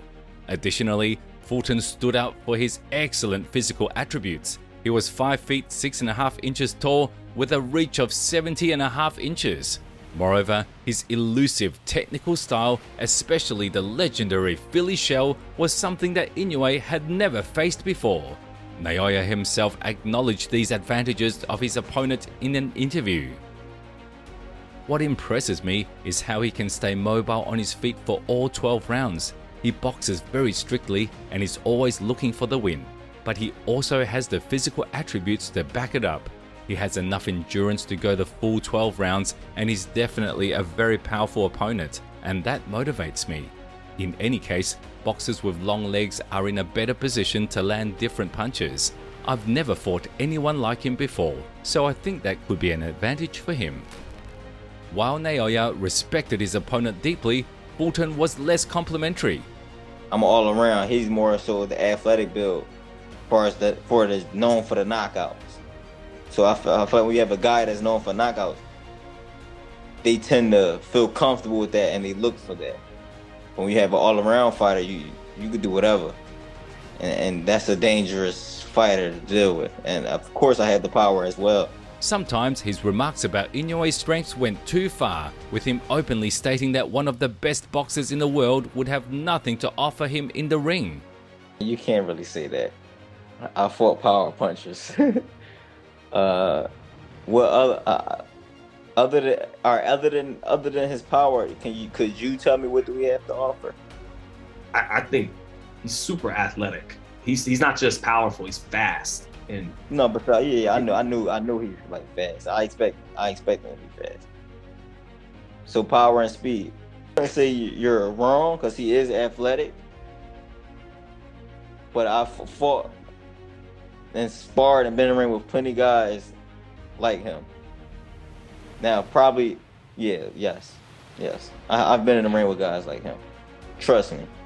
Even down back to my amateur days, going out headbangers and stuff like that. I done fought plenty powerful, sparred plenty powerful guys, athletic guys. I feel like this is just new to the fans seeing a Asian, like a Japanese guy doing these things. It's not new to me.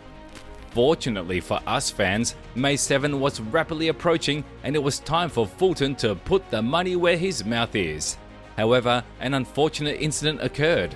During one of his March training sessions, Naoya seriously injured his fist and soon announced that he would not be able to fight on the scheduled date. The organizers agreed to postpone the event instead of cancelling it, moving the fight to the end of July. Inoue returned to training and soon began preparing for the new date. Before the fight, a major scandal broke out between Fulton's trainer Wahid Rahman and Inoue's camp. Rahman accused Naoya of excessive taping of his hands, which, according to him, created a plaster-like effect and allowed Inoue to land harder punches.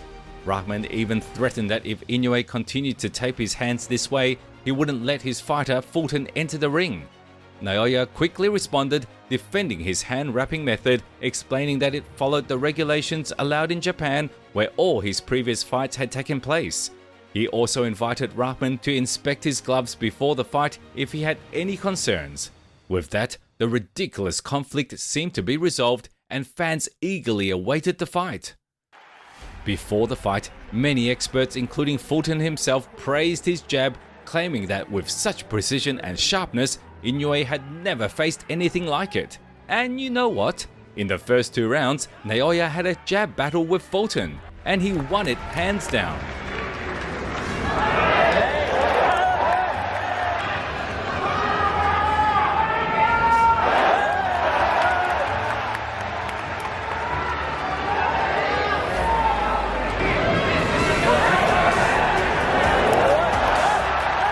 Steven landed only a couple of solid punches, while the Japanese fighter meticulously worked his left hand, landing shots to the head and body, while also occasionally unloading a powerful right hand.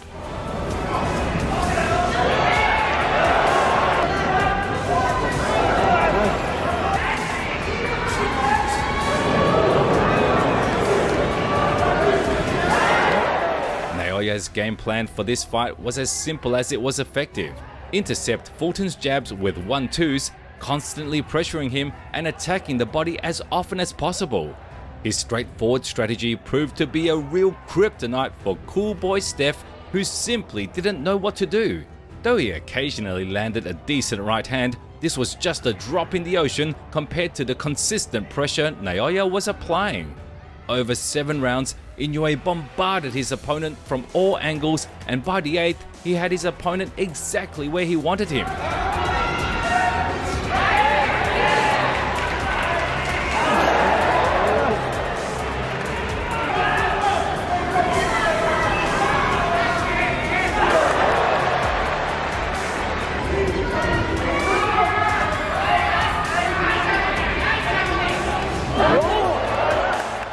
Another crushing right hand staggered Fulton, and Inoue closed the distance, sending him to the canvas.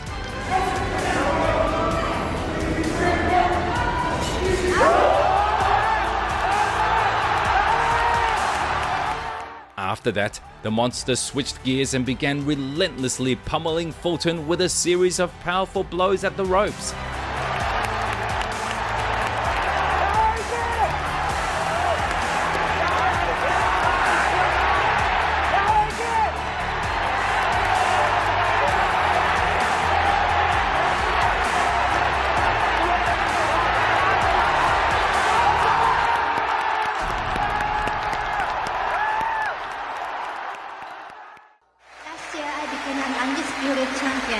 I returned all the belts and become a super bantamweight.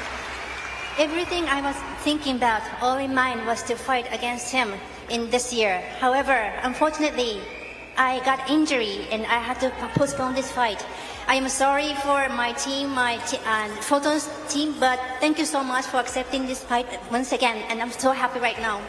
Along with the army of Japanese fans cheering him on, another champion from the 122 pounds, Marlon Tapales, watched from the front row. After Naoya's victory, Tapales immediately entered the ring and challenged the pound-for-pound king. Tapales is the new IBF and WBA champ. I want to fight Naoya Inoue because I want to prove myself that I'm a champion. It was later revealed that negotiations between Top Rank and Tapale's team had already begun days before Naoya faced Fulton. Regardless of who won, the promoters had been planning a bout for the undisputed title, which is why Tapales had been seated ringside, waiting for his chance to face Inoue. Now, let's take a moment to talk about Marlon Tapales. The proud Filipino warrior debuted as a professional in 2008 when he was just 16 years old. That year, the slender yet determined young man scored his first victory over another rookie Filipino, marking the beginning of a long and fascinating career. Over the next 8 years, Tapales built an impressive record of 28-2, becoming the top contender for the WBO bantamweight title. In a hard-fought bout, he knocked out his opponent in the 11th round to claim the title, and after a defense or two, he moved up in weight. After a couple of warm-up fights, Tapales had the chance to fight for the IBF interim title, but he lost decisively to the Japanese fighter Ryoki Iwasa. Marlon bounced back with 3 more victories against unranked opponents and was soon handed a golden opportunity, facing the young undefeated Uzbek fighter Murodjon Ahmadaliev. Despite Ahmadaliev's outstanding amateur pedigree and 11-0 record, Marlon pulled off a sensational upset, knocking out the youngster and taking his WBA and IBF belts. You may take a trip for a vacation to Japan to maybe bring the family to Tokyo Disneyland and just happen to be there July 25 to be ringside to watch Inoue Fulton. All right, is that the winner? You want to fight the winner? Yeah, of course. That's a big dream. That's a dream, you know. Now, with potential candidates for the undisputed title determined, all that remained was to finalize the date and venue. The media soon announced that the highly anticipated fight would take place at Ariake Arena in Tokyo at the end of 2023. Like the Ahmadaliev-Tapales fight, many people dismissed Tapales before it even began, but during the fight, Marlon proved that he hadn't earned his belts by luck. His wide southpaw stance, stiff jab and well-timed punches allowed him to pressure and look good from a distance. His jab hit the mark several times, and his defense made it hard for Naoya to land body punches, something he had done against other southpaws.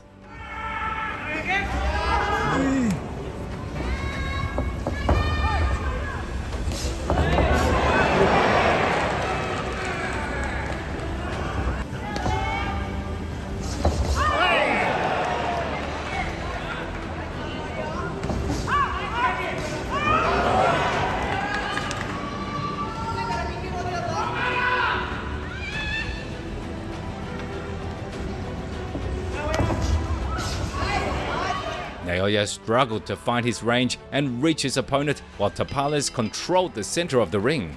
But once Naoya switched to counter-attacking, Marlon started having serious trouble. Though they fought at a distance for some rounds, when it came to exchanges in the mid-range, no one could match Inoue. When Naoya finally broke into an intense exchange in the 4th round, Tapales was sent to the canvas.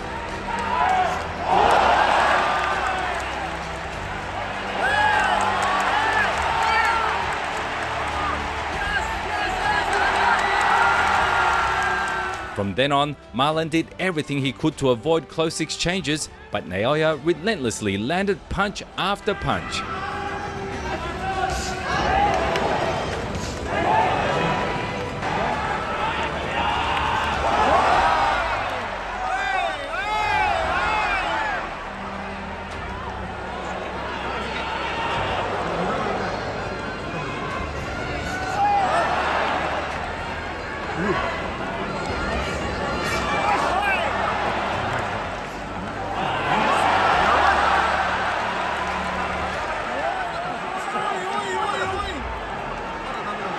In the 10th round, they traded blows again, and Naoya unloaded a vicious right hand that sent Tapales down again.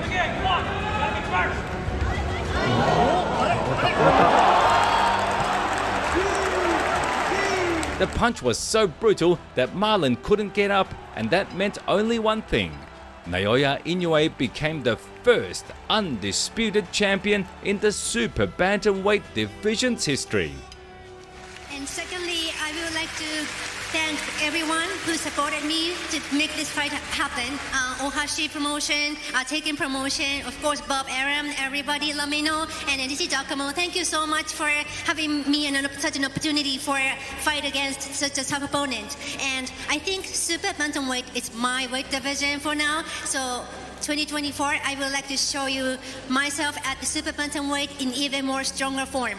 He never showed me fatigue or the damage from his, I couldn't see from his face. So I was quite surprised when he got down on 10th round. Indeed, 2023 was a landmark year for boxing.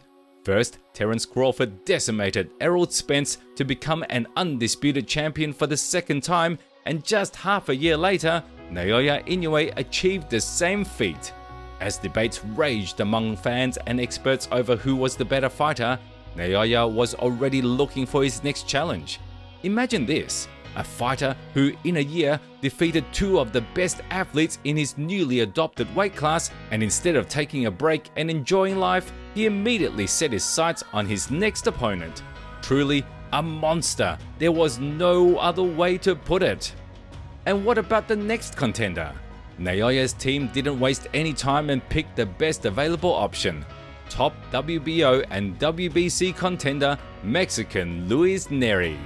The fight with Pantera was announced on January 8, and the legendary Tokyo Dome chosen as the venue where the great Mike Tyson suffered his first career loss back in 1990. The Naoya Neri showdown was a perfect match both from a ranking perspective and in terms of promotion. The reason? Luis had become infamous in Japan due to his controversial battles with one of Japan's biggest boxing stars, Shinsuke Yamanaka. By 2017, Yamanaka was undefeated with a record of 27-0, and he had successfully defended his title more than 10 times. The incredibly skilled, fast and relentless Yamanaka was a force to be reckoned with, and he was universally recognized as a top 10 pound-for-pound fighter. Then, in 2017, the young Mexican fighter Neri came out of nowhere and knocked out Yamanaka in the 4th round. Afterward, a banned substance was found in Neri's system and he was stripped off the belt, though he was given a chance to rematch Yamanaka. This time, Neri won, but without his belt, and he was banned from fighting in Japan for life.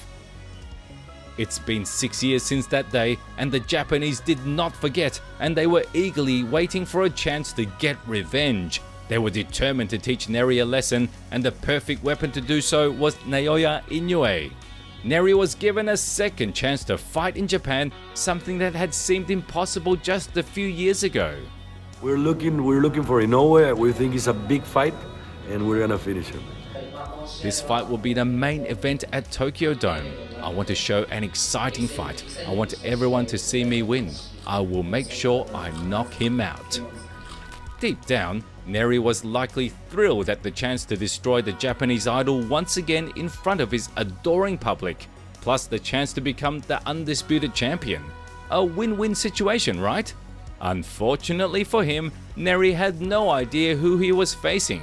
It wasn't just another boxer, he was going to face the monster. At the end of the second round, Luis caught Naoya with his signature left hand, sending him to the canvas and nearly finishing him off against the ropes. That's how things must have looked in Neri's mind, but reality was a little different.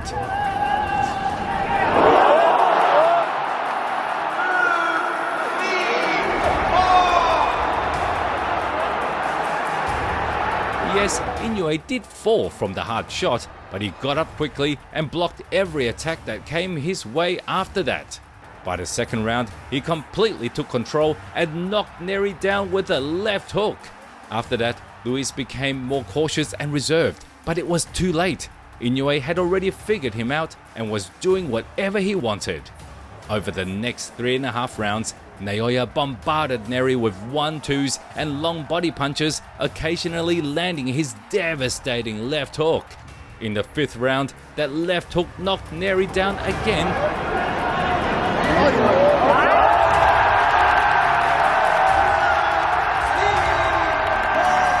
And in the 6th round, Inoue trapped his opponent in the corner, and knocked him out with a couple of powerful rights.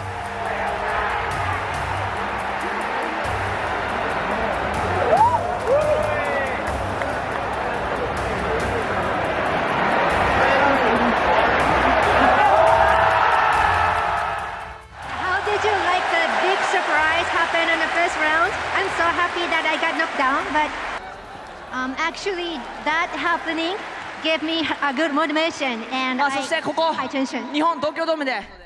The first knockdown in Naoya's career certainly made fans nervous, but even in such a difficult situation, he came out victorious.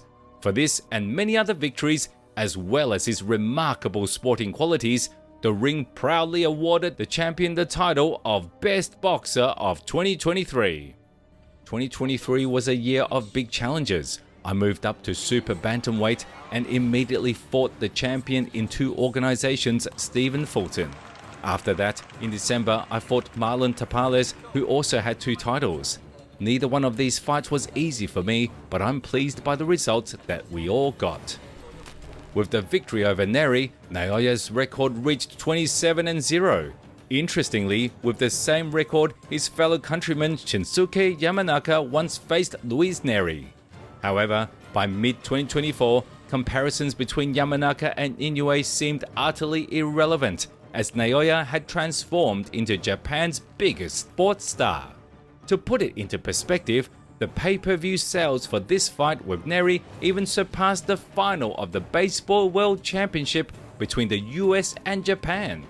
Nearly every third person in Japan was watching and admiring Naoya's performances and eagerly anticipating his super fight against another Japanese fighter, Junto Nakatani. After Naoya moved to 122 pounds, Nakatani became a nightmare for all top bantamweight fighters. By early 2024, the knockout artist Southpaw had improved his record to 27-0, easily destroying WBC champion Alexander Santiago, which made him a serious threat. Their matchup was guaranteed to be a historic and lucrative event in Japan, but both fighters weren't in a rush to sign the contract. Instead of chasing the dream fight, Junto decided to defend his titles, while Naoya began contemplating a move to other weight classes. When I'm ready to go up to weight, and when my body's ready, I will definitely do that. But these are all distant plans. What about the near future? Among the most interesting contenders, the name Amadaliev still stood out, but Naoya decided to wait for the former champion to rack up some impressive victories. Ultimately, by summer, it became clear that instead of Murojon, Naoya would fight the famous Irish puncher TJ Doheny. In 2019, the Power was the IBF champion but lost his title to Daniel Roman by majority decision. Since then, Doheny had fought 8 times and won 5 of them. He came into the fight against Naoya with a 3-fight win streak, all of which had ended before the 7th round. Doesn't matter how skillful you are, everybody has their flaws and can be touched and can be put down. And you know, no matter what happens, I know I've got the power to put anybody down in this division. So we put one on, you never know what can happen. Once you taste of being a world champion, that's all you crave. That's all you crave to get back. And you know, it's taken me a little longer than anticipated, but that's what kept me going. That's what's kept me in the sport, because I always had to believe that I belong at the top. Naoya immediately pressed Doheny to the ropes and unloaded several powerful straight punches on him. He hit the head and body, keeping great control over the distance and never seemed threatened. You could tell that Naoya's camps against the 3 consecutive left-handed fighters had made him well prepared for the task. Okay.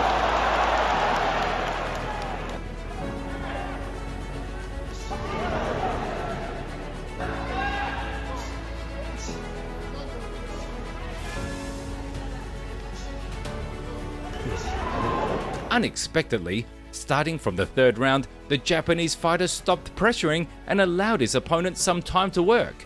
Under this new approach, Doheny started looking good at times. Every now and then, his left hands hit Naoya's solar plexus and some nice shots to the head landed, but it was clear that Monster was allowing his opponent to work, knowing that he could take control at any moment. In the 5th round, Naoya got tired of backing off and started bombarding Doheny's body. By the 7th round, TJ had retreated to the ropes, clueless as to what to do next. I'd wager that if Inoue had continued to fight like this until the 9th or 10th round, Doheny would have ended up in the ICU with internal organ ruptures, but the fight ended in the 7th.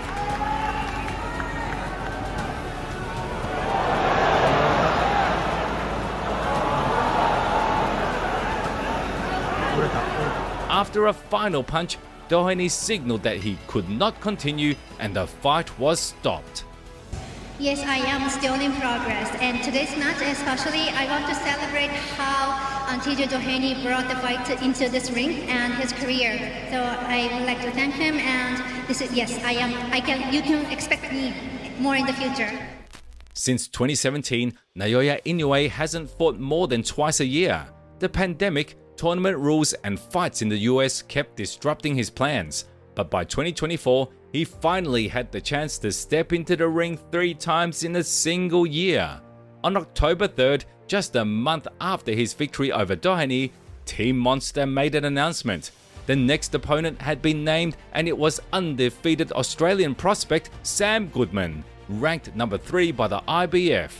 Goodman, with a 19-0 record, had been active since 2018 and represented a new generation of boxers. His technical style had proved to be an insurmountable obstacle for many top fighters, including DJ Doheny and the bright American prospect Raiz Ali. Their fight, set to take place on December 24th, was supposed to be a jewel in the crown of Naoya's boxing event in Japan. Unfortunately, on December 13th, it was revealed that the fight would be postponed due to a serious eye injury sustained by Goodman. On January 10th, 2025, Goodman's team officially withdrew from the fight due to a recurrence of the eye injury.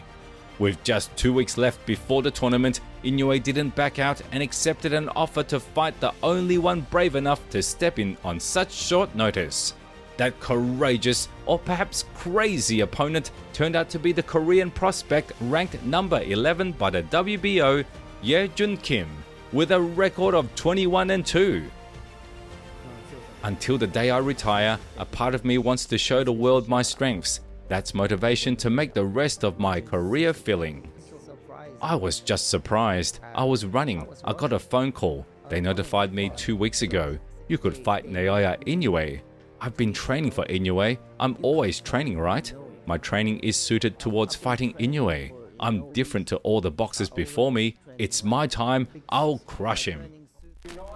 Inoue fought cautiously in the first round, studying his opponent's every move. Despite Kim's clear lack of experience, Naoya decided to take his time and feel out the fight before going in for the kill.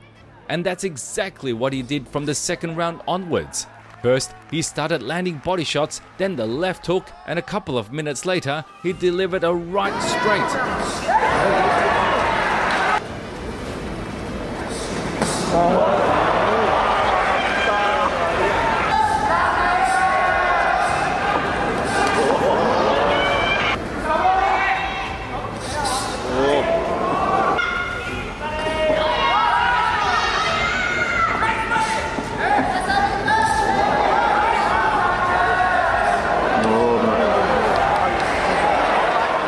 Kim pretended that Inoue's attacks didn't bother him, but it was clear that he was merely trying to survive. By the fourth round, Naoya went all in, launching a massive bombardment that left Kim on the canvas with a devastating combination.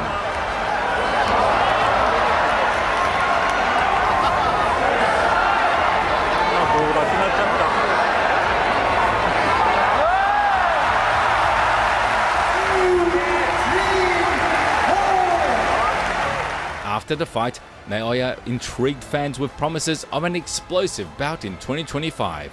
2025 is going to be the big year for me, so let me discuss with Mr. Ohashi about my future and I'll let you know.